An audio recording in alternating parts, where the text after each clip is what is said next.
அப்துல் கலாம் அவர்கள் ஏவுகணை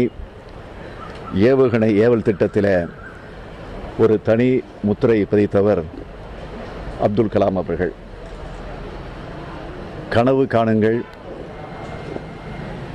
இளைஞர்கள் முன்னேற முடியும், மாணவர்கள் வரக்கூடிய காலத்தை நிர்ணயிக்க முடியும் என்கிற தத்துவத்தை இளைஞர்களிடத்தில், மாணவர்களிடத்தில் அழுத்தமாக எடுத்துச் சொன்னவர் அப்துல் கலாம் அவர்கள். ஜனாதிபதி பதவியில் இருக்கக்கூடியவர்கள் அந்த பதவி முடிந்ததற்கு பிறகு பெரும்பாலும் அனைவரும்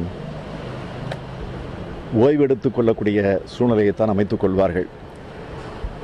ஆனால் அப்துல் கலாம் அவர்கள் தன்னுடைய பதவியிலிருந்து ஓய்வு பெற்றதற்கு பிறகும் பதவியிலிருந்து தான் ஓய்வு பெற்றாரே தவிர பணியிலிருந்து அவர் ஓய்வு பெறாமல் தொடர்ந்து இந்திய நாட்டினுடைய முன்னேற்றத்திற்காக, அதிலும் குறிப்பாக இளைஞர்களுடைய முன்னேற்றத்திற்காக பாடுபட்டவர். ஆக அவர் மறைந்திருப்பது இந்த நாட்டிற்கு ஒரு மிகப்பெரிய இழப்பாக அமைந்திருக்கிறது.